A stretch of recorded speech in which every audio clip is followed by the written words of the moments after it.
Drama के starting में हम देखते हैं हमारे मेन लीड फुशिन को, जिसने यहाँ सॉन्ग नाम के एक बंदे को पिंजरे में कैद करवा के रखा होता है और उसका बॉडीगार्ड सॉन्ग को मार करके पूछ रहा होता है, पर सॉन्ग कुछ भी बताने के लिए नहीं मानता। फुशिन कहता है कि ये बहुत धीरे था, तो फिर उसका बॉडीगार्ड सॉन्ग को पिंजरे से बाहर निकालता है और जोर से मारता है। उसकी चीख की आवाज़ सुनकर फुशिन को जो लड़की मसाज कर रही होती है वो रुक जाती है। फिर फुशिन कहता है कि मैं कह रहा था कि ये लड़की बहुत ही धीरे ताकत लगा रही है। फिर ये तुरंत ही उस लड़की को पकड़ के उसे पूछने लगता है कि क्या तुम न्यू वर्कर हो। तो जुयन उसे हाँ कहती है, जो कि कोई और नहीं हमारी फीमेल लीड है। फिर फुशिन उसका शर्ट फाड़ देता है और कहता है कि अच्छा तो तुम यहाँ एक्स्ट्रा पैसे कमाने के लिए आई हो। और वो सॉन्ग के आग पे से पट्टी हटवा कर उसे ये दिखा रहा होता है और फिर वो लोग सॉन्ग को वापस से उस पिंजरे में बंद कर देते हैं। और फिर फुशिन जुयन से पूछता है कि अगर तुम्हें एक्स्ट्रा पैसे कमाने हैं तो मेरे पास और तरीके हैं, तुम यहीं पर ही रुक सकती हो। ऐसा बोलते हुए उसे टच करने लगता है और तभी उसकी बैच की वजह से उसकी उंगली में चोट लग जाती है। तो फिर वो पूछता है कि बताओ तुम्हें एक्स्ट्रा पैसे कमाने हैं। तो फिर जुयन उसके ब्लड को सक कर लेती है और फिर वो उसे उठाकर यहाँ से लेकर जाता है। और जैसे ही उसे रूम में लेकर आता है तो वो उसे जानबूझ के सेड्यूस करने लगती है, पर फिर शन उसे अपने से दूर करता है और कहता है कि मुझे ऐसी लड़कियाँ बिल्कुल पसंद नहीं है जो अपनी मर्जी से आकर मुझे ऐसे हक करने की कोशिश करे। और फिर वो स्मोक करने लगता है और फिर जुयन को भी देता है स्मोक करने के लिए, पर उसे खांसी आने लग जाती है। इतने में बॉडीगार्ड आकर उसे बताता है कि उसका कोई ज़रूरी कॉल आया है। तो फुशिन बाहर चला जाता है कॉल पे बात करने और जुयन मौका देखकर उसकी सारी ड्रॉर खोलकर कुछ चीज़ ढूंढ रही होती है। फिर हम देखते हैं कि फुशिन जब यहाँ कॉल पर बात कर रहा होता है तो वो देखता है कि जुयन यहाँ से जा रही है, तो वो उसे जल्दी से आवाज़ देता है और उसे नंबर 17 कह के बुलाता है। कहता है कि कल मैं तुम्हारे मसाज पार्लर ज़रूर आऊँगा तुम्हें सपोर्ट करने के लिए। फिर उसे अपनी सिगरेट फेंक कर देता है, तो ये भी स्मोक करते हुए उसे कहती है कि ठीक है बॉस, कल मिलते हैं। ऐसा बोलकर वो चली जाती है। और फिर हम देखते हैं कि फुशिन तो जुयन की बचपन की और हाई स्कूल की सारी फ़ोटोज़ देख रहा होता है। दूसरी ओर जुयन अपने घर पहुंचती है और हमें पता लगता है कि वो कोई गरीब लड़की नहीं है, बल्कि वो इतने बड़े विला में रहती है। यहाँ पर उसकी मेड उसका वेलकम करती है और जुयन से पूछती है कि उसने आखिर ऐसे कपड़े क्यों पहनी है। तो जुयन कहती है कि मेरे लिए ड्रेस रेडी करो, मुझे शावर लेना है। तभी मेड उसे बताती है कि उसका वेडिंग इन्विटेशन कार्ड रेडी होकर आ गया है। तो फिर जुयन उसे देखने लगती है और हमें पता लगता है कि जो सॉन्ग को फुशिन ने कैद करके रखा है वही इसका फियांसी है। फिर जुयन वॉशरूम जाकर अपने आप को पानी से साफ करने लग जाती है और वो याद करती है कि इस सॉन्ग को कैसे फुशिन ने पकड़ के रखा था और उसे टच कर रहा था। और दूसरी ओर फुशिन यहाँ सॉन्ग के पास आके बैठता है और सिगरेट पीते हुए वो उसके साथ भी अपनी सिगरेट शेयर करता है और उसे कहता है कि पता है तुम्हारी गलती क्या है, कि तुम बहुत ही ज़्यादा लालची इंसान हो।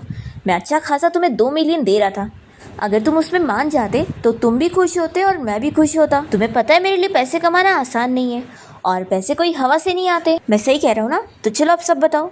तो फिर सॉन्ग कहता है कि मैंने सब बता चुका हूँ। फुशिन कहता है कि ठीक है, फिर तुम अपना मुंह नहीं खोलोगे ना तो यहीं पर ही रहो। ऐसा बोलकर वो जाने लगता है और उसे कहता है कि वैसे वो मसाज करने वाली जो लड़की आई थी मुझे वो बहुत ही पसंद आई और मुझे लगता है कि तुम्हें भी वो बहुत ही पसंद होगी ना। ऐसा बोलते हुए फुशिन हंसकर यहाँ से चला जाता है। फिर दूसरी तरफ हम जुयन को देखते हैं जो कि यहाँ मसाज सेंटर में काम करने लगती है सिर्फ फुशिन को दिखाने के लिए और उसका इंतज़ार कर रही होती है, पर इतने दिन में वो आया नहीं होता है।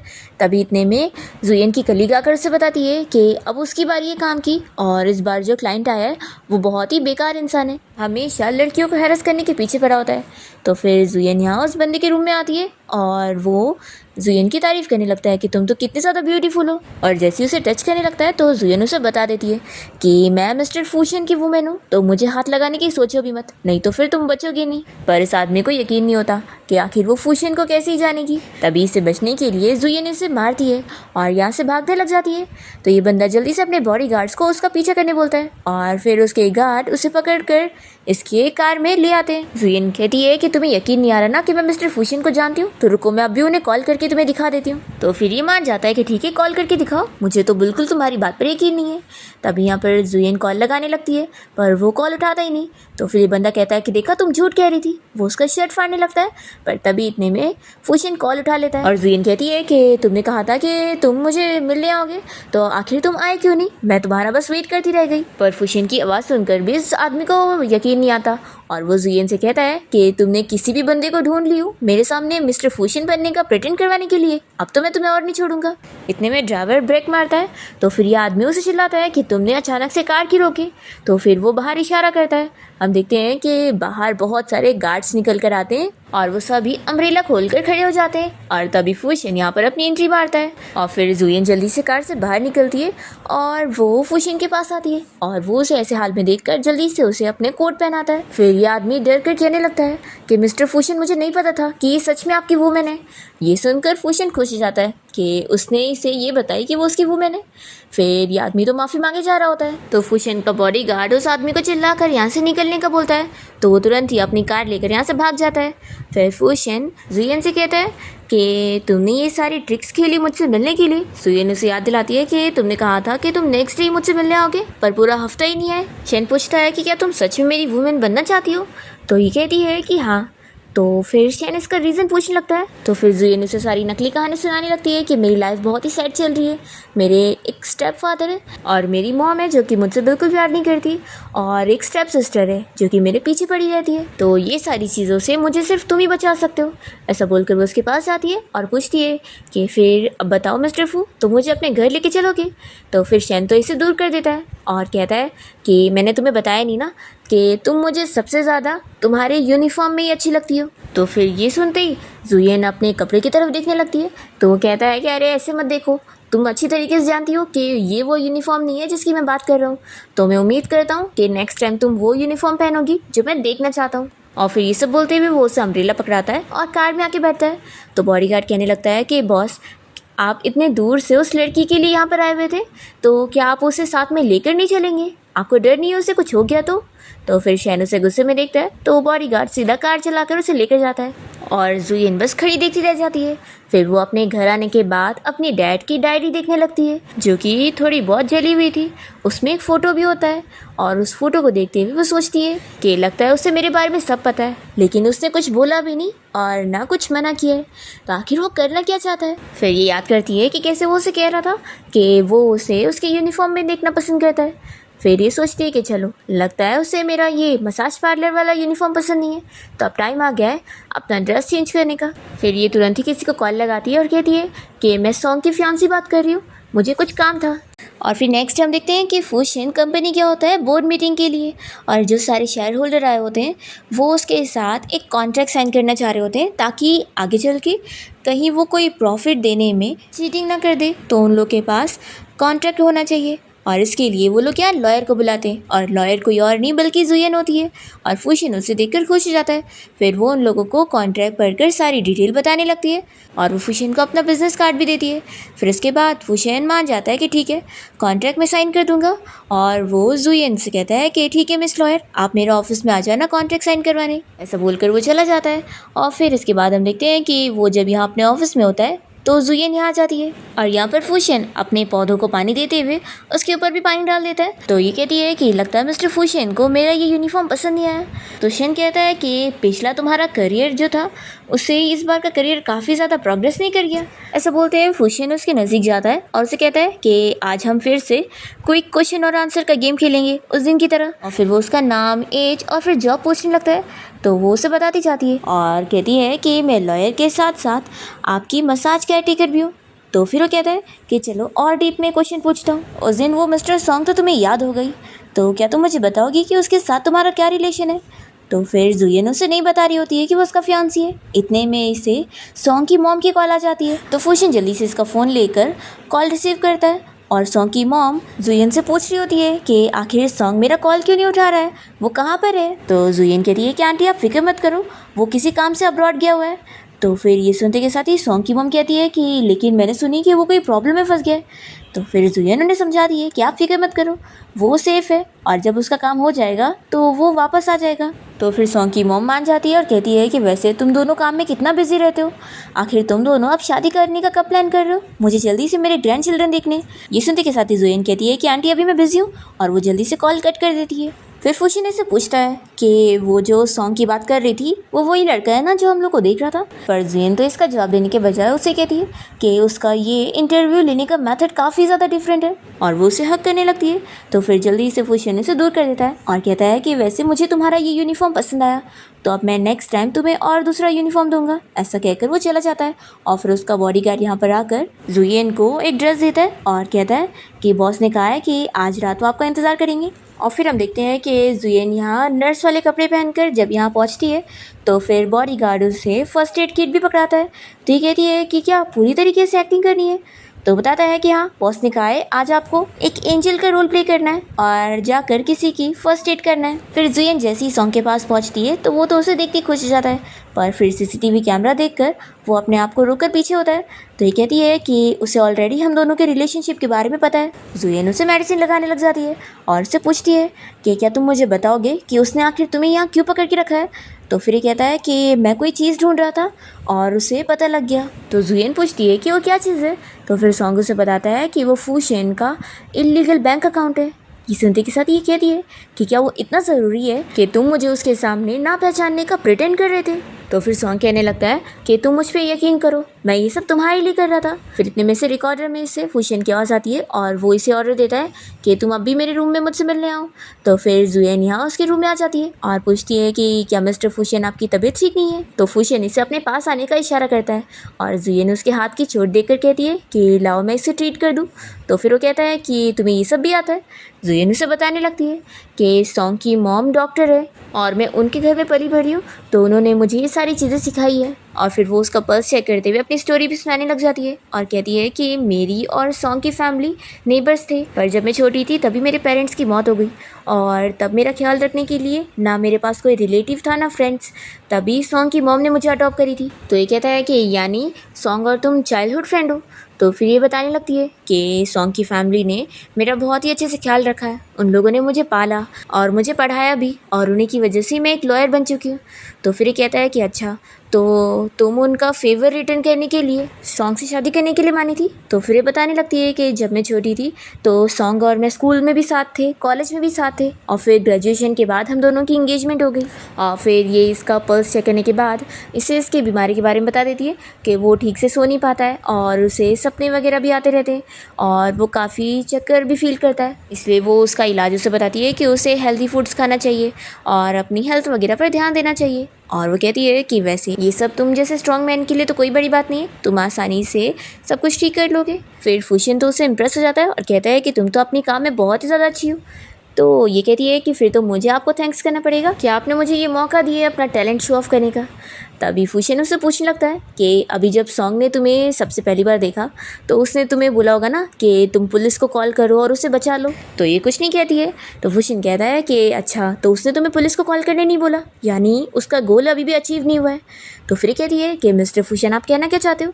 तो ये बताता है कि वो एक बैंक अकाउंट के बारे में पता करना चाह रहा है और अगर उसे वो पता चल गया तो फिर मैं बर्बाद हो जाऊँगा और मुझे जेल हो जाएगी। तो जुएन कहती है कि मिस्टर फुशिन आपको मुझे ये सारी चीज़ें इतना क्लियर बताने की ज़रूरत नहीं है। फुशिन कहता है कि तुम गेस करो कि आखिर वो ये चीज़ क्यों पता लगाना चाह रहा है और आखिर वो मुझे क्यों टारगेट कर रहा है। तो फिर जुएन याद करने लगती है कि उसने सॉन्ग को जब बोली थी कि रुको मैं पुलिस को कॉल करके तुम्हें बचा लूँगी, तो फिर उसने मना किया था और उसे बताया था कि मेरा वो बैंक अकाउंट ढूंढना बहुत ही ज़रूरी है और मैं ये सब अपने लिए नहीं कर रहा हूँ बल्कि तुम्हारे लिए कर रहा हूँ। फिर यही सोचने के बाद जुएन इसे कहती है कि लेकिन वो बैंक अकाउंट वो ढूंढ नहीं पाया और उससे पहले ही तुमने उसे पकड़ लिए है ना। तो फिर ये सुनते के साथ ही फुशिन हंसने लगता है और इसे कहता है कि तुम्हें क्या लगता है कि मैंने उसे यहाँ से जाने नहीं दिया। ऐसा नहीं है, बल्कि वो खुद यहाँ से नहीं गया और वो तुम्हारा इंतज़ार कर रहा था कि तुम उसे बचाने आओगी और वो खुद बैंक अकाउंट के बारे में पता नहीं लगा पाया, इसलिए वो तुम्हारा वेट कर रहा था कि तुम उसे बचाने के लिए ज़रूर उसे पता लगा कर बताओगी।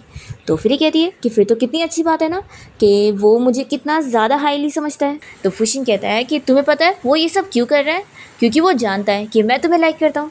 ये सुनते के साथ ही वो कहती है कि क्या हम दोनों पहले से एक दूसरे को जानते हैं। तो फुशिन तुरंत ही उसे उठा लेता है। जुएन कहती है कि तुमने अभी तक मेरा जवाब नहीं दिए। तो कहता है कि आज यहीं पर ही रुक जाओ, फिर तुम्हें खुद ही पता लग जाएगा। और फिर ऐसा बोलकर वो उसे बेड पे लिटा देता है और सोने के लिए बोलता है। तो फिर ये उसे देखी जा रही होती है। फुशिन कहता है कि अब क्या सोच रही हो। तो ये से कहती है कि क्या तुम्हें डर नहीं है कि मैं तुम्हें मार सकती हूँ और फिर बैंक अकाउंट के बारे में भी पता कर सकती हूँ।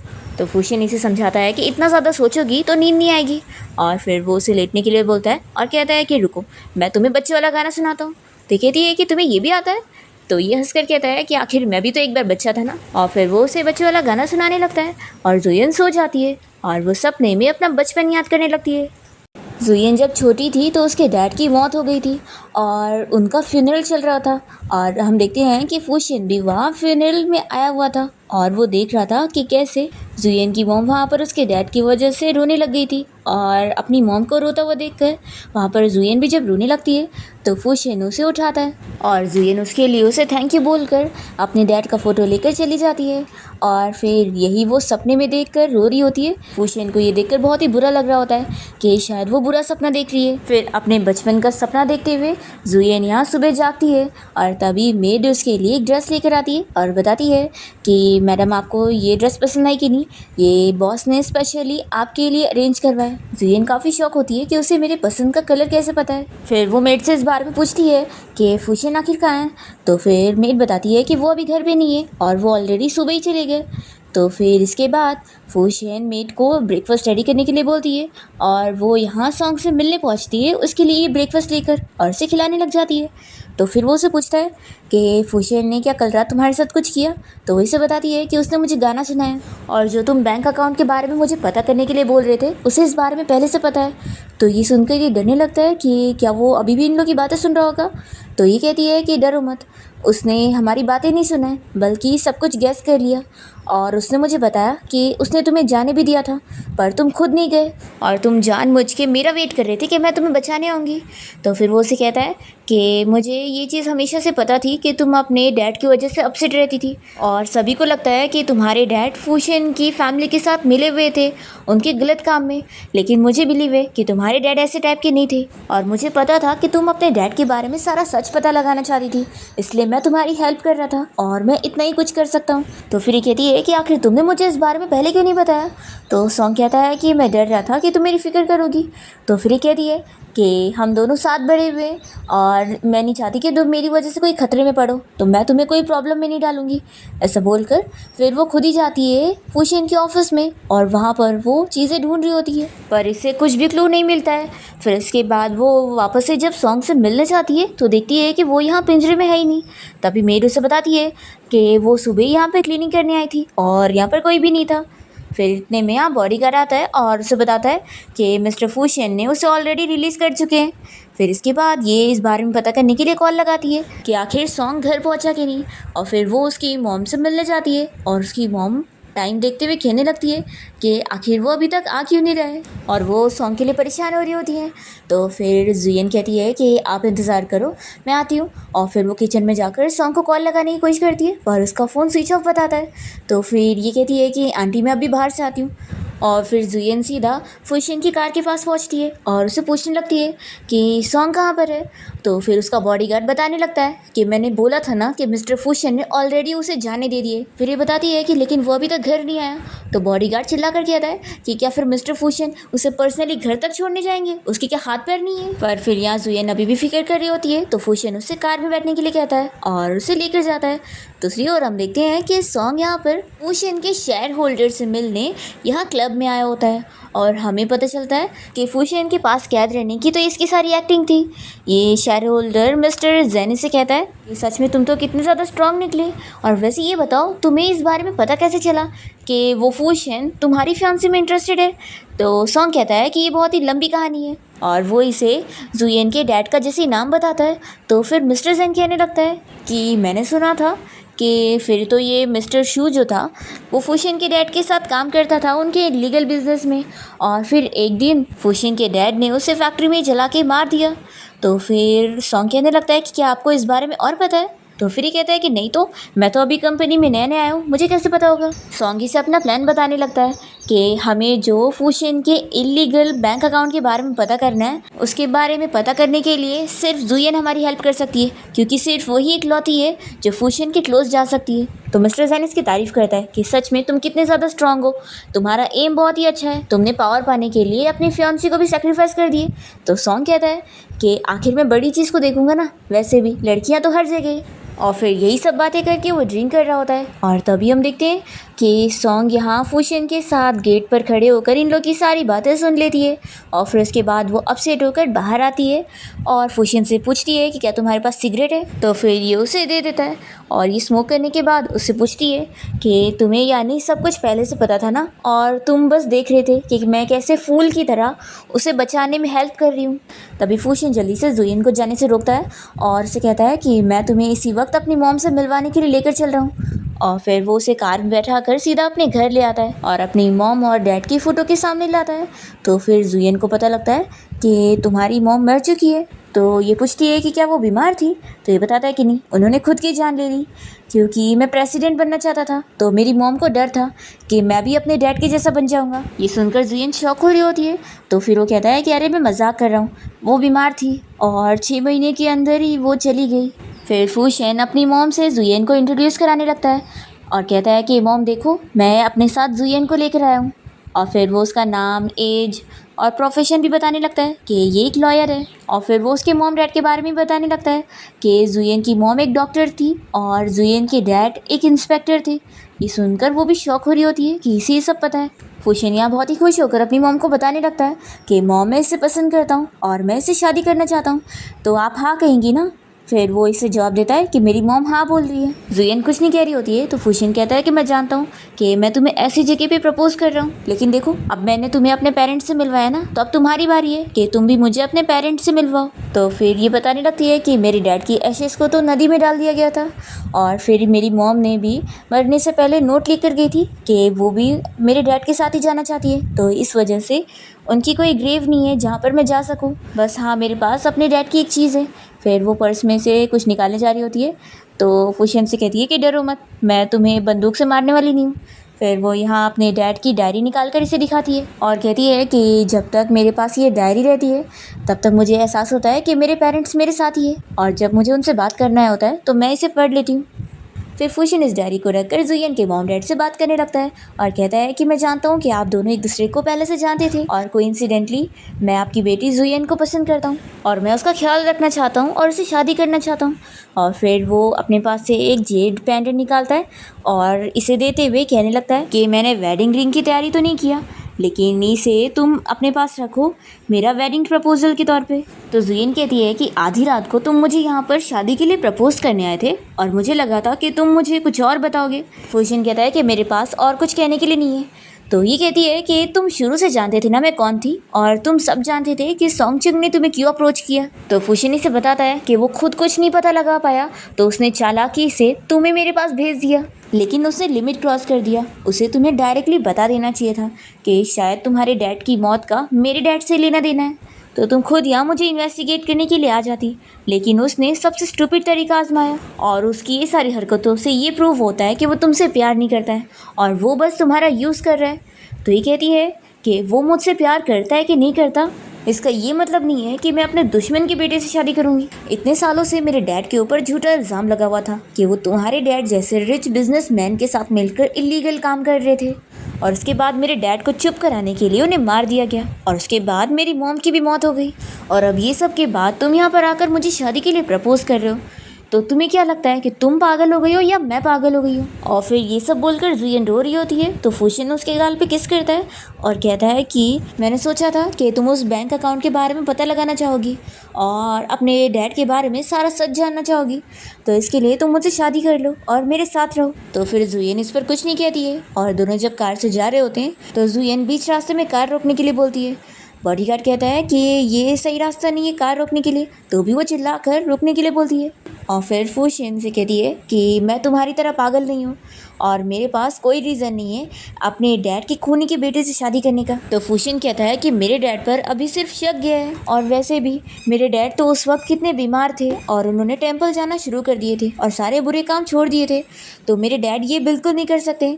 तो जुयन इसे चिल्लाकर कहती है कि तुम पर भी तो शक है और फिर वो उसका जेड पेंडेंट वापस करने लगती है।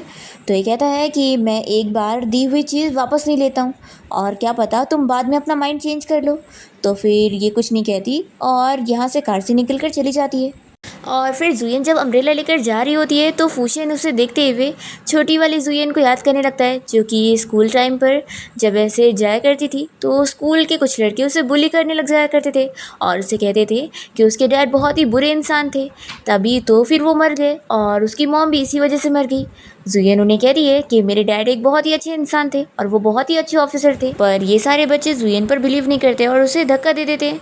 तभी इतने में यहाँ पर फूशियन आ जाता है, जो कि जुयन को पीछे से फॉलो कर रहा था उसे प्रोटेक्ट करने के लिए, और वो उन सारे लड़कों को डरा के भगाता है और फिर जुयन उसे थैंक्स बोलकर चली जाती है। और फिर फूशियन यही सारी चीज़ें याद करते हुए जुयन को चुपके से धीरे धीरे फॉलो कर रहा होता है उसकी सेफ्टी के लिए। जुयन को फील हो जाता है कि वो पीछे आ रहा है, तो वो एक जगह पे रुक जाती है और फिर यहाँ से सीधा चली जाती है। तो फिर फूशियन उसे और फॉलो नहीं करता और वो देखता है कि उसकी आंखों में से आंसू आ रहे हैं। फिर जुयन जब घर पहुंचती है तो सॉन्ग उसे देखकर खुश हो जाता है और कहता है कि फाइनली तुम घर आ गई, पर ये इसे कुछ नहीं बात करती और जाने लगती है। तभी वो उसके हाथ में वो जेड पेंडेंट देख लेता है और कहता है कि ये तुम्हारे पास कैसे, ये तो फूशियन का है ना, ये चीज़ उसके लिए बहुत ही इंपॉर्टेंट है, ये उसके डैड ने उसे दिया था जो कि उसे सेफ रखती है, तो उसने तुम्हें कैसे दे दिया। तो फिर ये बताती है कि फूशियन ने मुझे दिया है और उसने मुझे शादी के लिए प्रपोज किया है। ये सुनकर सॉन्ग खुश हो जाता है। तो फिर ये कहती है कि अब तुम क्या कहना चाहोगे कि मैं उसे हाँ बोल दूँ।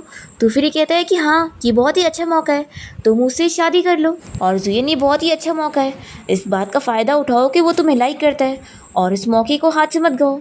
जुयन सुनकर गुस्सा होती है और जाने लगती है और फिर वो रूम में जाकर अपना दरवाज़ा बंद कर लेती है। तो ये बाहर से ही उसे कहने लगता है कि देखो, मैं जानता हूँ कि तुम अपने डैड के बारे में पता लगाना चाहती हो, तो इसमें मैं भी तुम्हारी हेल्प करूँगा। फिर नेक्स्ट डे हम देखते हैं कि जुयन अपने ऑफिस में बैठी होती है, तभी इसे न्यूज़ में पता चलता है कि फूशियन की किसी के साथ फाइट हो गई और उसे चोट लग गई है। फिर इतने में इसे फूशियन के बॉडीगार्ड का कॉल आता है और वो इसे बताता है कि मिस्टर फूशियन तकलीफ़ में और वो आपसे मिलना चाहते हैं।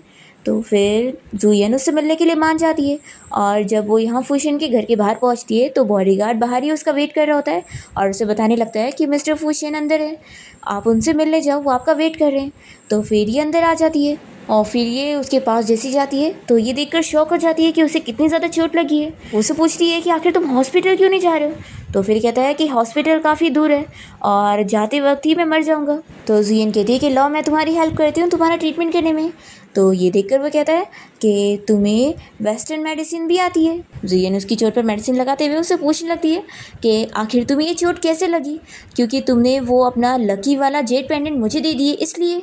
तो फूशियन इसे बताता है कि मेरी कंपनी ने एक लैंड खरीदे जहाँ के विलेजर्स को प्राइस बहुत ही कम लग रहा है, तो इसलिए वो लोग ट्रबल क्रिएट करने आ गए थे। तो ये पूछती है कि क्या वो विलेजर्स लोग इतने ख़राब हैं जो चाकू ये सब लेकर घूमते हैं। तो फिर ये कहता है, तो ये बताता है कि नहीं, उन विलेजर्स के नाम पर किसी ने फ़ायदा उठाया, मुझे मारने की कोशिश की है। फिर ये इसका फर्स्ट एड तो कर देती है और कहती है कि लेकिन स्टिचिंग के लिए तुम्हें हॉस्पिटल ही जाना चाहिए।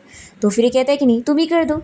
तो जुयन कहती है कि मैंने ये कभी नहीं करी हूँ। तो फिर फूशियन उसे समझाता है कि तुम ऐसे सोच के कर लो कि तुम अपने दुश्मन को मार रही हो। तो फिर जुयन उसकी स्टिचिंग कर देती है और ये कहता है कि देखा, तुम मुझसे इतनी नफरत नहीं करती हो, नहीं तो मेरी इतनी केयर नहीं करी होती। फिर ये उसका बैंडेज कंप्लीट करने के बाद कहती है कि अब हो गया है। तभी फूशियन यहाँ जुयन को अचानक से पकड़ के उसे फोर्सली किस करने लग जाता है, तो ये उसे दूर करती है और इसकी चोट को जानबूझ के दबाकर फिर यहाँ से जाने लगती है। पर तभी वो देखती है कि वो बेहोश हो चुका है, तो ये डर जाती है कि कहीं वो मर तो नहीं गया। वो जल्दी से वापस आती है तो फूशियन जाग जाता है और कहता है कि तुम्हें क्या लगा था कि मैं मर गया हूँ, तुम कितना डर रही हो। और वो फिर से गुस्से में जाने लगती है। तो ये उसे अपने पास करता है और पूछता है कि अब तुम यहाँ पर मुझसे मिलने के लिए आ गई, तो क्या तुम्हारा जवाब रेडी है। तो जुयन से बताती है कि मैं यहाँ पर तुम्हारा जेड पेंडेंट तुम्हें वापस करने आई थी। तो ये कहता है कि मुझे ये जवाब नहीं सुनना है। जुयन कहती है कि मेरे डैड कभी नहीं चाहेंगे कि मैं उनके खूनी के बेटे से शादी करूं। तो फिर फूशियन कहने लगता है कि लेकिन मेरे डैड कोई खूनी नहीं है। तो जुयन कहती है कि ये तुम प्रूफ करो। और ऐसा बोलकर वो उसे ये पेंडेंट देकर यहाँ से चली जाती है। और फिर जैसे ही यहाँ जुयन अपने कार का डोर खोलने वाली होती है तभी यहाँ फुशिन पहुँच जाता है और उसे पकड़ के कहने लगता है कि मैंने तुम्हारे डैड से पूछ चुका हूँ और उन्होंने मुझे तुमसे शादी करने के लिए हाँ बोले। तो जुयन कहती है कि नहीं, उन्होंने नहीं कहा है। तो फिर ये कहता है कि तुम मुझे अपना जवाब दो, क्या तुम मुझे शादी नहीं करना चाहती? तो ये उसे दूर करती है और कहती है कि तुम्हें समझ नहीं आ रहा है मैंने तुम्हें क्यों अप्रोच करी थी। अगर मैंने तुम्हें शादी के लिए हाँ भी बोली ना तो फिर मैं तुम्हारे साथ मकसद के साथ रहूँगी। फुशिन कहता है कि मैं तुम्हें लाइक करता हूँ और मैं ये भी जानता हूँ कि तुम भी मुझे लाइक करती हो। पर जुयन इसका कुछ जवाब नहीं देती है और फिर उसके घर पर आकर वो उसका बाल सुखाने में भी हेल्प करती है। तभी जुयन को रोता हुआ देखकर वो उसे पूछता है कि तुम रो क्यों रही हो? तो ये कहती है कि नहीं, ये बारिश का पानी है। फुशिन उसे फिर से कहता है कि तुम मुझसे शादी कर लो, फिर मेरे साथ रहकर तुम मुझे इन्वेस्टिगेट कर सकती हो और तुम चाहो तो सॉन्ग के साथ मिलकर तुम प्लानिंग वगैरह कर सकती हो और पता लगा सकती हो कि मेरे डैड और मैं खूनी है कि नहीं, और तुम्हें जो भी चाहिए रहेगा उसमें मैं भी तुम्हारी हेल्प करूँगा। तो फिर ये पूछती है कि आखिर क्यों? फुशिन कहता है कि मुझसे क्यों मत पूछो, बस मुझे हाँ बोलो। तो फिर जुयन उसे हाँ बोल देती है और फुशिन उसे किस करने लगता है। फिर नेक्स्ट मॉर्निंग होती जब जुयन की नींद खुलती है तो वो देखती है कि फुशिन उसे स्माइल करके देख रहा है। फिर वो उसका तुरंत ही फीवर चेक करती है और कहती है कि तुम्हारा फीवर तो अभी भी नहीं गया। फुशिन खुश हो जाता है कि तुम मेरी कितनी फिक्र करती हो। फिर वो जल्दी से उसे मेडिसिन ला कर दे देती है और ये जल्दी से ले लेता है। तो ये कहती है कि क्या तुम्हें डर नहीं था कि मैंने तुम्हें जहर दे दी होती? तो फुशिन कहता है कि अगर तुम मुझे जहर भी दोगी ना तो मैं खुशी से पी लूँगा। तो कहती है कि सच में तुम पूरे पागल हो चुके हो। और फिर इसके बाद फुशिन जुयन को इस बारे में बता रहा होता है कि इस छोटे से घर में मैं और मेरी मॉम रहा करते थे। तो जुयन पूछने लगती है कि लगता है यहाँ पर कोई खास स्टोरी है। तो फिर वो उसे बताने लगता है कि मेरी मॉम मेरे डैड की वाइफ थी और वो मुझे और उन्हें यहाँ छोड़कर चले गए थे। पर मुझे याद है कि यहाँ पर मेरी मॉम के साथ रहना मेरे लिए मेरा बेस्ट चाइल्डहुड था। पर ये अच्छे दिन ज़्यादा टाइम के लिए नहीं थे। उसके बाद मेरी मॉम की मौत हो गई। जुयन कहती है कि फिर उसके बाद तुम्हारे डैड ने तुम्हें अपने पास रख लिए। तो फुशिन उसे बताने लगता है कि मुझे पहले लगता था कि मेरी मॉम की मौत मेरे डैड की वजह से हुई है, क्योंकि मैं सोचता था कि वो शायद इसलिए डिप्रेस्ड हो गई थी क्योंकि डैड ने उन्हें छोड़कर चले गए और वो डिप्रेशन की वजह से मर गई। इसलिए मैं अपने डैड के पास नहीं गया और मैं एक स्ट्रे डॉग की तरह ज़िंदगी बिता रहा था। तो फिर कहती है कि फिर तो तुमसे कंपैरिजन में मेरी लाइफ अच्छी थी क्योंकि मुझे तो सॉन्ग फैमिली ने अडॉप्ट कर लिए थे। तो ये कहता है कि कभी कभी स्ट्रे डॉग बनने में भी ज़्यादा फ़ायदा होता है। और वैसे चलो मैं तुम्हें एक झाड़ दिखाता हूँ जो मेरी मॉम और मैंने बचपन में लगाए थे। और फिर वो उसे लेकर जाता है उस झाड़ के पास और फिर ये कहने लगता है कि सच में ये झाड़ कितना बड़ा हो चुका है। फिर वो देखती है कि यहाँ पर सारे निशान लगाए गए हैं। तो फुशिन उसे बताता है कि मेरी मॉम यहाँ पर मेरी हाइट नापा करती थी कि मैं कितना ग्रो कर रहा था। और फिर ये जल्दी से उसे भी खड़ा कर देता है और कहता है कि चलो मैं तुम्हारी हाइट देखता हूँ। तो ये कहती है कि आखिर इसकी क्या ज़रूरत है, मैं अब थोड़ी ना बड़ी होने वाली हूँ। तो फुशिन कहता है कि आखिर मेरी मॉम को भी तो पता लगना चाहिए कि तुम कितनी बड़ी हो। तो जुयन यहाँ बस फुशिन को देखती रह जाती है और फिर उससे पूछती है कि उसके बाद तुम अपने डैड के पास कब गए। तो ये बताता है कि फिर उसके बाद मेरे डैड बीमार हो गए और मुझे पता चला कि उनका कोई नाजायज़ बच्चा तो था, लेकिन उन्होंने हमेशा से ही मुझे ही अपना बेटा माना। तो फिर इस वजह से मुझे ही उनकी कंपनी मिल गई। जुयन कहती है कि जब डायरेक्टली तुम हेयर बन चुके थे तो फिर आखिर शेयर होल्डर्स के बीच में इलेक्शन क्यों हो रहा था कि कंपनी किसे मिलेगी। तो फुशिन इसे इस बारे में एक्सप्लेन करने लगता है कि ये सब तो चलता ही रहता है और वैसे जब ज़्यादा से ज़्यादा शेयर्स मेरे पास है तो अगर मैं कंपनी का चेयरमैन नहीं भी हुआ तो भी मेरा ही फ़ायदा है। जुयन पूछती है कि फिर क्या तुम्हें पता चला कि कल आखिर तुम पर किसने अटैक किया था। तो ये कहती है कि तुम अब काफ़ी चेंज हो चुकी हो और तुम डिटेक्टिव बन रही हो। जुयन पूछती है कि मैं तुमसे फिर से पूछ रही हूँ कि तुम्हें आखिर मेरे डैड से रिलेटेड क्या क्या चीज़ें पता है। तो ये कहता है कि तुम मुझसे शादी कर लो, फिर मैं तुम्हें सब बता दूंगा। तभी इतने में यहाँ पर फुशिन का बॉडीगार्ड आकर उसे बताता है कि मिस्टर जैंग की कॉल आई हुई है। तो फिर ये कॉल उठाता है। मिस्टर जैंग पूछने लगता है कि मैंने सुना कि कल तुम पर किसी ने अटैक कर दिया था, तो पता चला वो कौन है। तो फिर फुशिन कहने लगता है कि मिस्टर जैंग आप तो बहुत ही अच्छे निकले जो आपको मेरी फ़िक्र हो रही है। इसे फिक्र करने वाली कोई बात नहीं है क्योंकि मैं बहुत ही मोटी चमड़ी का हूँ, मैं इतनी आसानी से नहीं मरूंगा। मिस्टर जैंग कहता है कि ठीक है, फिर तुम सेफ़ हो तो अब जल्दी से मीटिंग रखो। तो फुशिन इसके लिए हाँ बोलता है और फिर वो कॉल कट करके फ़ोन बॉडीगार्ड को दे देता है और जुयन से कहने लगता है कि जिसने भी मुझ पर ये अटैक किया है काश उसने मुझे ज़्यादा चोट पहुंचाया होता, ताकि मैं और देर आराम कर सकता। जुयन इसे कहती है कि अगर तुम मर जाते ना तो फिर तुम्हें पूरी तरीके से आराम मिल जाता। तो फिर ये सुनकर वो हंसने लगता है और फिर वो कहता है कि वैसे जो भी कहो, यहाँ पे रहना ही मेरा सबसे बेस्ट टाइम था अपनी मॉम की जगह पर। ये मेरी लाइफ के सबसे खुशी के दिन थे, क्योंकि यहाँ पर एक छोटी बच्ची भी रहा करती थी जिसके पेरेंट्स थे, पर फिर वो भी सड़क पर आ गई थी और बहुत ही ज़्यादा अनहैप्पी रहने लग गई थी। फिर जुयन भी अपने पेरेंट्स के बारे में याद करके रोने लग जाती है और उसे कहती है कि चलो अब चलते हैं यहाँ से। फिर फुशिन और जुयन कार से जा रहे होते हैं और वो उसे उसकी कंपनी के बाहर तक छोड़ देता है और कहता है कि तुम्हारे डेस्क पर मैंने एक और सरप्राइज़ रखा हूँ, मुझे उम्मीद है कि तुम्हें गिफ्ट पसंद आएगा। तो ठीक है, अब हम लोग ब्राइडल स्टोर पे मिलते हैं। तो ये कहती है कि ठीक है फिर, और वो कार से उतर के चली जाती है। फिर बॉडीगार्ड पूछने लगता है कि बॉस क्या मैं आपको हॉस्पिटल लेके चलूँ? तो ये कहता है कि नहीं, जुयन ने मुझे ऑलरेडी ठीक कर चुकी है। तो फिर बॉडीगार्ड कहने लगता है कि लेकिन मैडम ने जो स्टिचेस करी है वो तो कितने अगली है। ये सुनकर फुशिन भी हंसने लगता है। फिर जैसे ही यहाँ जुयन अपनी कंपनी आती है तो वो यहाँ पर सॉन्ग और उस मिस्टर जैंग को साथ में बातें करते हुए सुनती है। मिस्टर जैंग सॉन्ग से कह रहा होता है कि तुम तो कितने ज़्यादा केपेबल निकले जो अपनी फियोंसी को बना लिए उस फुशिन से शादी करने के लिए। और वैसे ये बताओ कि तुम वो कसिनो में हारे हुए पैसे मुझे कब रिटर्न करने वाले हो?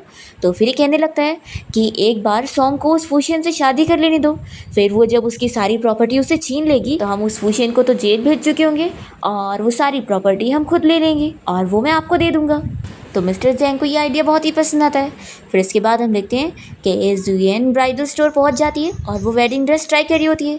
तभी इतने में यहाँ पर सॉन्ग आया होता है, तो इसे देखकर ही पूछती है कि तुम यहाँ पर क्या कर रहे हो? तो ये कहता है कि वैसे तो तुम बहुत ही ब्यूटीफुल लग रही हो, बस बुरा इस बात का लग रहा है कि तुम मेरे लिए नहीं बल्कि उस फुशिन की ब्राइड बनने वाली हो। पर कोई बात नहीं, यही एक रास्ता है तुम्हारे डैड का नेम क्लियर करने के लिए। उस फुशिन से शादी करके तुम उसके बारे में सारे एविडेंस ढूंढ सकती हो। तो फिर ये कहती है कि हाँ, तुम तो बहुत ही सेक्रीफाइस कर रहे हो। तो कहता है कि तुम मेरा दर्द नहीं समझ पाओगी, तुम जानती नहीं हो मैं तुमसे कितना प्यार करता हूँ। तभी इतने में बाहर से फुशिन की आवाज़ आती है कि जुयन क्या मैं अंदर आ जाऊँ? तो फिर वो इसे हाँ बोलती है। तो सॉन्ग तो डर के मारे जल्दी से जाकर छुप जाता है और फुशिन यहाँ अंदर आ जाता है और वो जुयन के साथ आईने में अपने आप को देखते हुए कह रहा होता है कि हम दोनों कितनी अच्छी जोड़ी लग रहे हैं ना, और वैसे तुम कितनी ब्यूटीफुल लग रही हो। फिर जुयन उसे हक करने लगती है और फुशिन उसे कहता है कि थैंक यू मुझसे शादी करने के लिए, और फिर दोनों किस करने लगते हैं और सॉन्ग इन लोगों को छुप कर देख रहा होता है। और फिर उसके बाद फुशिन वापस से जुयन को लिपस्टिक लगा देता है और दोनों साथ में जब बाहर आते हैं फिर स्टाफ भी इन लोग की जोड़ी की तारीफ़ कर रही होती है और फिर फुशिन बिल पे करने के लिए अपना कार्ड देता है। तभी इतने में स्टाफ की आवाज़ आती है और वो कहती है कि आखिर यहाँ लेडीज़ रूम में ये लड़का कहाँ से छुपा हुआ है। फिर सॉन्ग बाहर आ जाता है तो उसे देखकर फुशिन हंसने लगता है कि तुम यहाँ पर क्या कर रहे थे, और वैसे ये बताओ कि मेरी होने वाली वाइफ बहुत ही ब्यूटीफुल लग रही है ना। तो सॉन्ग कहता है कि हाँ अच्छी है। तो फिर कहता है कि क्या तुमने खाना नहीं खाया, ज़ोर से बोलो। तो सॉन्ग कहता है कि हाँ बहुत ही अच्छी वाइफ है आपकी, और वो डरते हुए जल्दी से बहाना करके यहाँ से चला जाता है।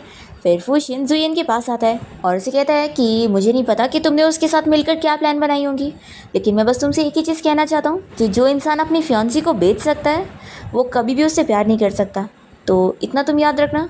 तो कहती है कि हम दोनों की शादी होने जा रही है और तुम इस बात से डर रहे हो। तो फुशिन कहता है कि नहीं, मुझे किसी बात का डर नहीं है। फिर नेक्स्ट सीन में हम देखते हैं कि फुशिन अपने बॉडीगार्ड के साथ बात कर रहा होता है और वो उससे पूछता है कि बॉस क्या आप सच में उस जुयन से शादी करने वाले हैं? आप जानते हैं ना कि वो आपके साथ क्या कर रही है, लेकिन जाने दो, इसमें आपकी कोई गलती नहीं है। और फिर वो पूछता है कि वैसे उस अकाउंट में पैसे ट्रांसफ़र करने की नहीं। तो ये कहता है कि रहने दो, वैसे भी अब जुयन बड़ी हो चुकी है। फिर जैसे यहाँ से बॉडीगार्ड जाने लगता है तभी जुयन यहाँ पहुँच जाती है और फुशिन से कहने लगती है कि अभी तुम पूरी तरीके से ठीक नहीं हुए हो, तो आखिर स्मोक क्यों कर रहे हो? तो फिर ये से पूछता है कि तुम कब से यहाँ पर आई हुई थी? तो ये कहती है कि 5 मिनट से। तो अब बताओ, मैंने सब सुनी चुकी हूँ कि तुम कौन से अकाउंट में पैसे ट्रांसफ़र करने की बात कर रहे थे। तो ये कहता है कि मैं जानता हूँ तुमने सुनी नहीं हो, बल्कि तुम्हें सॉन्ग ने इस बारे में बताया। तो फिर ठीक है, मैं तुम्हें बता देता हूँ कि तुम्हारे लिए मैं हर साल सॉन्ग की मॉम को पैसे ट्रांसफ़र करता हूँ, और 15 साल पहले भी मैंने ही उन्हें पैसे दिया था, तभी उन्होंने तुम्हें अडॉप्ट करी थी और तुम उनके लिए इतनी ग्रेटफुल हो रही थी। जान लो कि वो बस पैसों के लिए तुम्हें रख रहे थे। तो ये सुनकर वो पूछती है कि आखिर तुमने उन्हें पैसे क्यों दिए?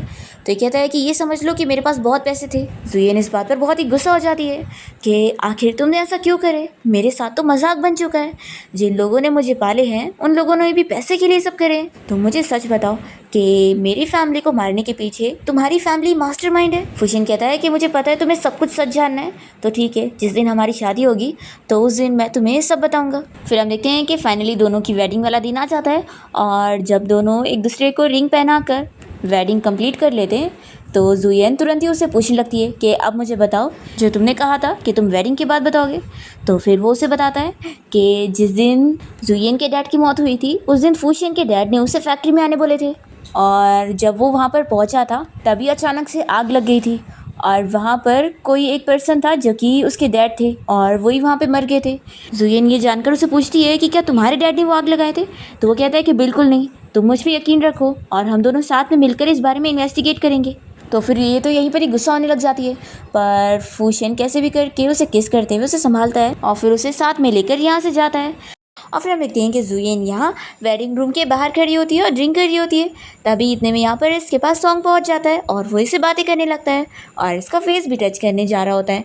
पर तभी यहाँ पर फूशियन आ जाता है और वो ये देखकर बहुत ही गुस्सा होता है और उसे देखकर सॉन्ग डर के मारे तुरंत यहाँ से भाग लेता है। और फिर फूशियन जुयन के पास आकर उसे अपना कोट पहनाता है। तभी वो उससे पूछती है कि क्या मैं सच में तुम पे ट्रस्ट कर सकती हूँ। तो वो कहता है कि हाँ, मुझ पे तुम ट्रस्ट कर सकती हो। फिर वो उसे हक करती है। इसके बाद हम देखते हैं कि फूशियन शावर लेने गया होता है और जुयन यहाँ बेड पे बैठी होती है और तभी वो उसकी डायरी देख लेती है और उसके अंदर की लिखी हुई सारी चीज़ें पढ़ने लगती है।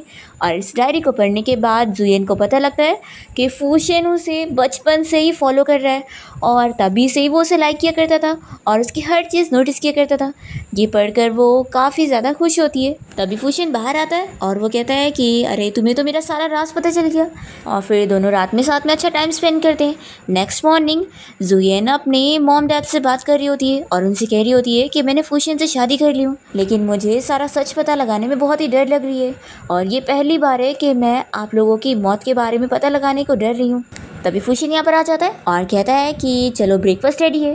फिर वो उसके लिए ब्रेकफास्ट लेकर आता है और जैसे ये टेस्ट करती है तो वो पूछने लगता है कि बताओ कैसा बना है। जुयन कहती है कि क्या तुमने बनाया हो।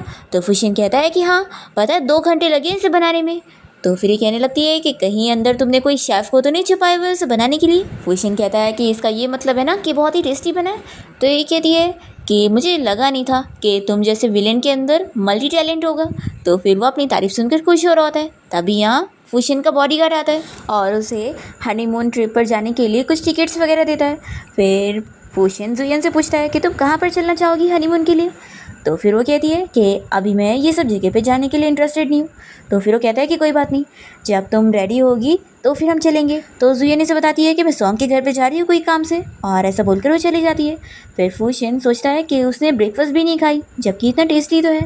और दूसरी तरफ हम देखते हैं कि जुयन सॉन्ग की मॉम से मिलने गई होती है उनसे इस बारे में क्लियर करने के लिए कि सच में फूशियन उन्हें पैसे दिया करता था और वो उसके सामने ऐसे प्रिटेंड कर रही थी जैसे वो खुद अपने पैसों से उसे पाल रही है। तो जब वो यहाँ पैसों का नाम लेती है कि फूशियन उन्हें बैंक अकाउंट में पैसे ट्रांसफ़र करता था तो वो तो साफ बहाने बनाने लग जाती है और यहाँ से तुरंत ही भाग लेती है कि उन्हें कुछ भी एक्सप्लेनेशन ना देना पड़े। तभी सॉन्ग घर पर आता है और कहता है कि तुम यहाँ पर आई हो। फिर वो खुश होने लगता है। तो ये बताती है कि हाँ, मैं आखिर अपनी अडॉप्टेड मदर को थैंक्स करने आई थी। फिर रात में हम देखते हैं कि फूशियन और जुयन जब सो रहे होते हैं तभी फूशियन को कॉल आने लगती है तो वो बाहर चला जाता है कॉल पे बात करने, और सॉन्ग जाग रही होती है और वो चुपके से जाती है उसकी कॉल पे बातें सुनने के लिए। फूशियन जब कॉल रखता है तो वो देख लेता है कि जुयन चुपके से उसकी बातें सुनने की कोशिश कर रही थी। फिर जब वो वापस आता है तो वो पहले से ही सोने का नाटक करने लगती है और हम देखते हैं कि जुयन सॉन्ग के साथ मिलकर फूशियन के बारे में इन्वेस्टिगेशन करवा रही होती है और वो उसे ये सारी चीज़ें सामने सामने करने भी दे रहा होता है और उसे बिल्कुल भी डिस्टर्ब भी नहीं करता और साथ ही साथ उसके साथ अच्छा टाइम स्पेंड करता है और दोनों साथ में डिनर भी करते हैं। फिर हम देखते हैं कि रात में चुपके से फूशियन जुयन के ऑफिस में जाकर उसके लॉकर में से कोई डॉक्यूमेंट निकाल कर उसे जाकर सॉन्ग को दे देती है। वो उसे बहुत थैंक्स करने लगता है कि उसने बहुत ही अच्छा काम करी ये लाकर, अब उसके बारे में हमें एविडेंस मिल गए। और फिर सॉन्ग जैसी सुबह उठती है तो वो देखती है कि फूशियन ऑफिस जाने के लिए रेडी हो रहा है। तो वो उसकी टाई पहनाने में हेल्प करती है और कहती है कि तुम वैसे बहुत ही हैंडसम लग रहे हो और आज इतनी जल्दी जा रहे हो। तो कहता है कि आज के दिन का मुझे बहुत टाइम से इंतज़ार था। तो ये भी कहती है कि मुझे भी इंतज़ार था। फिर वो उसे अपना ख्याल रखने का बोलकर उसे गुड बाय कहते हुए चला जाता है और बहुत ही अपसेट होता है। और फिर नेक्स्ट सीन में हम देखते हैं कि शेयर होल्डर मीटिंग में सभी शेयर होल्डर यहाँ पर फूशियन के आने का इंतज़ार कर रहे होते हैं और इनमें से एक यहाँ पर जुयन भी बैठी होती है और तभी मिस्टर जेंग जाकर फूशियन की चेयर पे बैठ जाता है और फिर वो इन लोग को वीडियो दिखाता है जिसमें न्यूज़ में बताया जा रहा होता है कि मिस्टर फूशियन को इलीगल केस में अरेस्ट कर लिया गया है और पुलिस को एविडेंस मिल गए इसलिए उन्हें जेल हो गई है। फिर मिस्टर जेंग कहता है कि अब 8 से 10 साल तो वो जेल में रहने वाला है, तो अब उसकी ये पोजीशन मेरी होने वाली है। तो बाकी शेयर होल्डर्स कहने लगते हैं कि ऐसे कैसे वो ये पोजीशन ले सकता है, अभी तो मिस्टर फुशियन की वाइफ भी तो है, पहले उसका भी तो डिसीजन मायने रखेगा कि वो ये पोजीशन लेना चाहती है कि नहीं। तो मिस्टर जैंग कहता है कि ये थोड़ी ना लेना चाहेगी, ये मुझे ही देगी। तभी इतने में जुयन उठती है और कहती है कि ऑफ कोर्स अब मेरा हस्बैंड यहाँ पर नहीं है और वो जेल गया हुआ है, तो उसकी जगह मैं कंपनी संभालूंगी। मिस्टर जैंग कहने लगता है कि तुम ये क्या बोल रही हो। तो भी वो जाकर उसकी चेयर पर बैठ जाती है और कहती है कि अब ये जगह मेरी है, मैं मिस्टर फुशियन की वाइफ हूँ और अब मैं उसकी जगह कंपनी हैंडल करूँगी। फिर यहाँ पर सॉन्ग भी उसका साथ दे रहा होता है। तो मिस्टर जैंग शॉक हो जाता है और कहता है कि सॉन्ग तुमने मुझे धोखा दिया है, तुम इसके साथ मिलकर इस कंपनी को ले रहे हो। तो सॉन्ग कहता है कि हाँ, इसमें तुम कुछ नहीं कर सकते क्योंकि फुशियन की वाइफ ये है तो सब कुछ इसका हुआ। और फिर जुयन कहती है कि मैं जा रही हूँ सीईओ के ऑफिस में, सॉन्ग तुम भी थोड़ी देर में वहाँ पर आ जाना। और फिर ये फुशियन के ऑफिस में आने के बाद उसकी सारी चीज़ें देखते हुए उसे याद करने लगती है। तभी इतने में यहाँ पर जुयन का बॉडीगार्ड आ जाता है और इसका गला दबाते हुए इसे चिल्लाने लगता है कि आखिर तुम बॉस के साथ ऐसा कैसे कर सकती हो, वो तुम्हारे लिए इतना कुछ सेक्रीफाइस कर रहा था और तुमने उसी के साथ ही ऐसा करी। तो फिर कहती है कि उसने आखिर मेरे डैड को मारा है तो ये उसकी सज़ा है, उसे जेल तो होनी चाहिए थी। अभी यहाँ पर सॉन्ग गार्ड्स के साथ पहुँच जाता है और फिर गार्ड्स इस बॉडीगार्ड को पकड़ लेते हैं और सॉन्ग ऑर्डर देने लगता है कि इसे यहाँ से बाहर फेंको। और फिर हम देखते हैं कि जुयन सॉन्ग के साथ बैठकर उसे समझा रही होती है, उसने बिल्कुल अच्छे से उसकी प्लानिंग के हिसाब से चल रहा है और जैंग को वो लोग बिल्कुल ये पोजीशन नहीं देंगे। और फिर हमें फ्लैशबैक में दिखाते हैं कि इसने सॉन्ग से ये डील पहले ही कर ली थी कि वो पागल जैसे जैंग को सीईओ की पोजीशन देने वाला था, और जबकि फुशियन के जाने के बाद उसकी वाइफ ये है तो सारी प्रॉपर्टी इसे मिल जाएगी। तो ये इसे कहती है कि तुम बिल्कुल फिक्र मत करो, मैं सारा तुम्हारे नाम पर करने वाली हूँ। ऐसा ये इसे फूल बना रही होती है और हमें पता लग रहा होता है कि ये पहले से ही फुशियन के साथ मिली हुई है और उन दोनों ने पहले ही ये प्लान कर चुके हैं। और फिर जुयन प्रेस कॉन्फ्रेंस रखती है सॉन्ग के नाम पर कंपनी करने के लिए, और तभी यहाँ पर सारे मीडिया वाले उसे क्वेश्चन करने लग जाते हैं कि वो अपने हस्बैंड की मेहनत को ऐसे किसी और को कैसे दे सकती है। तो वो कहती है कि अब ये कंपनी मेरी है, मैं किसी को भी दूँ। फिर वो जब वॉशरूम गई होती है तभी यहाँ पर फुशियन उससे मिलने आता है, वो उसे देखकर खुश हो जाती है, पर फिर भी दोनों पोल नहीं खुलने देते और साथ में मिलकर दुश्मनी की एक्टिंग करते हैं। और फिर दोनों वेयर हाउस जाकर झगड़ा करने का नाटक करते हैं और जुयन फुशियन को चाकू मार देती है और फिर देखती है कि वो मर गया है। फिर वो जल्दी से सॉन्ग को कॉल करके इस बारे में बताती है कि मैंने गलती से इसे मार दी हूँ। फिर जल्दी से सॉन्ग और जैंग यहाँ पर पहुँच जाते हैं और दोनों ही बड़े खुश जाते हैं। मिस्टर जैंग कहता है कि अब ये तो मर गया है और इसका इल्ज़ाम तुम पर लगेगा क्योंकि सीसीटीवी कैमरा में सब कुछ कैद हो चुका है, तो अब तो ये दुनिया से जा चुका है और तुम जेल जाओगी। दोनों ही रास्ते से क्लियर और कंपनी मेरी। जुयन कहने लगती है कि तुम ऐसा कैसे कर सकते हो। तो सॉन्ग इसे समझाता है कि तुम चुपचाप से इसकी बात सुन लो, फिर ये मुझे भी अच्छी पोजीशन पर रखेगा और तुम भी सेफ रहोगी। मिस्टर जैंग कहता है कि हाँ, तुम मुझे कंपनी की सील दे दो, फिर देखना मैं कैसे इसे सीईओ की पोजीशन देता हूँ। तो फिर ये बताती है कि लॉकर रूम में सील रखा हुआ है और चाबी मेरे पर्स में। तो फिर ये चाबी लेकर अपने गार्ड्स को भेज देता है और साथ में सॉन्ग को भी। फिर यहाँ पर मिस्टर जैंग जुयन से कहने लगता है कि वैसे तुमने इसे मार दी, तुम्हें तरस भी नहीं आया। तो ये कहती है कि तरस क्यों आएगा, इसने मेरे डैड का खून किया तो इसका यही अंजाम होना चाहिए। फिर मिस्टर जैंग को हंसी आ रही होती है और वो और कंट्रोल नहीं कर पाता और कहता है कि चलो मैं तुम्हें सच बता ही देता हूँ, तुम्हें क्या लग रहा है कि इसने तुम्हारे डैड को मारा है या इसके डैड ने? बिल्कुल भी नहीं, बल्कि मैंने तुम्हारे डैड को मारा हूँ और मैंने ही फैक्ट्री में आग लगाया था। और वो सारी चीज़ अपने मुंह से कबूल लेता है कि कैसे उसने इसके डैड को मारने के लिए वहाँ पर आग लगाया था और फुशियन के डैड को फंसाया था। तभी ये सारी चीज़ जुयन रिकॉर्ड कर चुकी होती है और मिस्टर जैंग ये देख लेता है और कहता है कि तुम्हारी इतनी हिम्मत कि तुम रिकॉर्ड करोगी, इसका कोई फ़ायदा नहीं है क्योंकि तुम तो जेल जाने वाली हो और तुम्हारी बात पर कोई बिलीव नहीं करेगा। तभी इतने में फुशियन उठ जाता है और फिर मिस्टर जैंग को मारने लगता है। तो मिस्टर जैंग शॉक हो जाता है कि फुशियन मरा ही नहीं था और ये उसके साथ मिलकर नाटक कर रही थी। फुशियन दिखाता है कि वो उसकी जो चोट थी वो नकली थी और उसने कोई उसे मारी भी नहीं है। फिर इतने में सॉन्ग यहाँ पर गार्ड्स के साथ जब पहुँच जाता है तो वो इन लोग के ऊपर अटैक करने की कोशिश करता है, पर फिर फुशियन और उसका बॉडीगार्ड मिलकर इन सभी से फाइट करने लग जाते हैं। और फिर जुयन सॉन्ग को चिल्लाती है कि वो कितना बुरा है, उसके साथ वो अभी भी इतना बुरा करने जा रहा था और वो हमेशा बस अपने फ़ायदे के लिए उसके साथ था। तभी इतने में सॉन्ग को बहुत गुस्सा आ जाती है और वो जुयन को चाकू से मारने जा रहा होता है, पर जल्दी से फूशिन जुयन को बचाने के लिए सामने आ जाता है और उसकी बैक पर वो चाकू लग जाता है। फिर तो जुयन बहुत ज़्यादा रोने लग जाती है और फूशिन से कहती है कि तुम मुझे ऐसे छोड़कर नहीं जा सकते हो। तभी वो बताता है कि वो अभी ठीक है। फिर तो वो जुयन खुश जाती है और फिर उसे हॉस्पिटल लेके जाने के लिए निकलती है और फिर फाइनली दोनों अपनी हैप्पी मैरिज लाइफ बिता रहे होते हैं। और न्यूज़ में पता चल रहा होता है कि मिस्टर जैंग को जेल हो चुकी होती है क्योंकि उसने जुयन के डैड को मारा था। फिर जुयन बहुत ज़्यादा खुश होती है कि अब उसके डैड को जाकर इंसाफ मिला है और उनका नेम क्लियर हुआ है। फिर दोनों यहाँ पर फूशिन की मॉम की उसी ट्री के पास गए होते हैं और जुयन यहाँ पर अपने डैड की डायरी लाकर उनसे बातें कर रही होती है कि मॉम डैड, मैंने अब तक आप लोगों को फूशिन से नहीं मिलवाई थी ना, तो चलो मैं इससे मिलवा देती हूँ। अब ये मेरा हस्बैंड बन चुका है और वैसे ये इतना ज़्यादा अच्छा नहीं है लेकिन बुरा भी नहीं है। तो फूशिन को ये सुनकर बहुत ही हंसी आ रही होती है कि ये मेरा कैसा इंट्रोडक्शन है। और फिर वो कहता है कि वैसे थैंक यू इसके लिए। और फिर वो भी उसके मॉम डैड से बात करता है कि अंकल आंटी आप लोग बिल्कुल फिक्र मत करो, मैं जुयन का हमेशा ख्याल रखने वाला हूँ और उसे हमेशा प्रोटेक्ट करने वाला हूँ।